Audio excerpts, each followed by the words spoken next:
सालों से चले आ रहे तनाव के बाद भारत और चीन आपसी रिश्तों को पटरी पर लाने की कोशिश कर रहे हैं। पहले राष्ट्रीय सुरक्षा सलाहकार अजीत डोभाल का चीन जाना, उसके बाद रक्षा मंत्री राजनाथ सिंह का चीन का दौरा और अब विदेश मंत्री का 5 साल बाद चीन की यात्रा करना इस ओर इशारा करते हैं।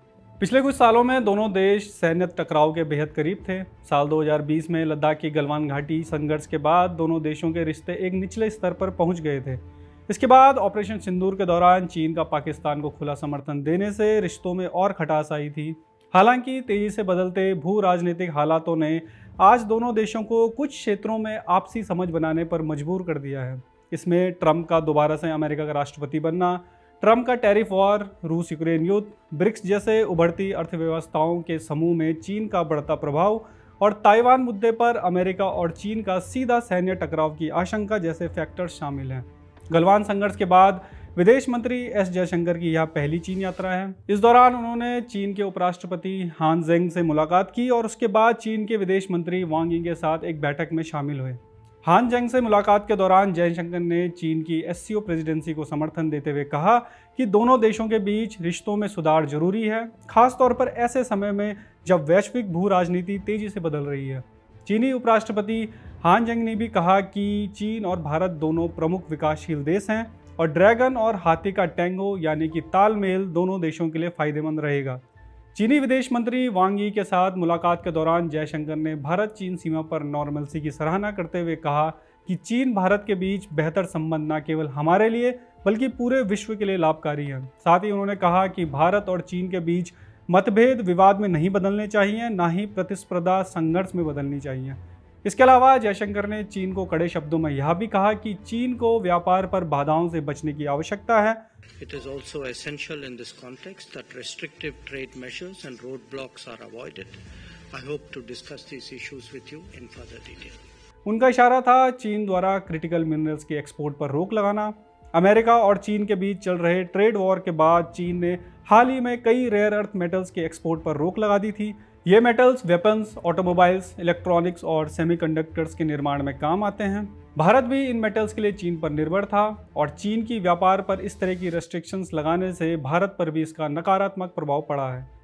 बताते चलें कि गलवान संघर्ष के बाद भारत चीन संबंध न्यूनतम स्तर पर गिर गए थे। हालांकि पिछले साल रूस के कजान में प्रधानमंत्री मोदी और चीनी राष्ट्रपति शी जिनपिंग के बीच हुई बैठक के बाद रिश्तों में सुधार आने लगा था। दोनों देशों के बीच डायरेक्ट फ्लाइट शुरू हुई और चीन ने भारतीयों के लिए कैलाश मानसरोवर यात्रा को भी दोबारा शुरू कर दिया था। साथ ही ताइवान के बाद चीन भारत के साथ सीमा विवाद को और बढ़ाने का जोखिम नहीं ले सकता। ताइवान को लेकर अमेरिका और चीन के बीच एक सीधा सैन्य टकरार की आशंकाएं जताई जा रही हैं। तो ऐसे में चीन का भारत के साथ सीमा पर शांति उसके हित के लिए जरूरी है।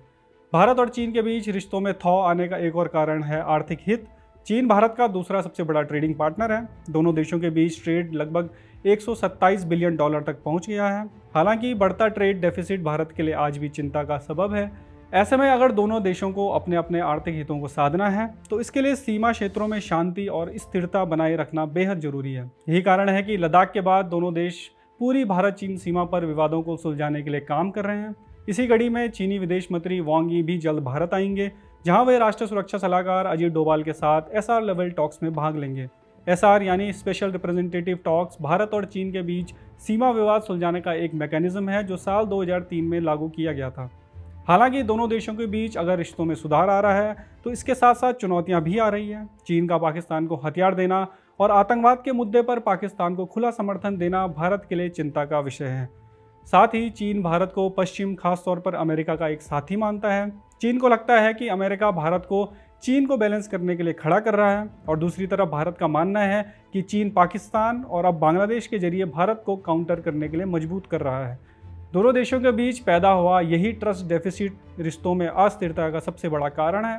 भारत ने भी चीन को साफ शब्दों में कहा है कि अगर चीन भारत के कोर सिक्योरिटी इंटरेस्ट का सम्मान करता है तो रिश्ते अपने आप ही स्थिरता की ओर जाने लगेंगे। और यही कारण था कि विदेश मंत्री एस जयशंकर ने साफ शब्दों में कहा कि मतभेद विवादों में नहीं बदलने चाहिए और कंपटीशन संघर्ष में नहीं बदलना चाहिए।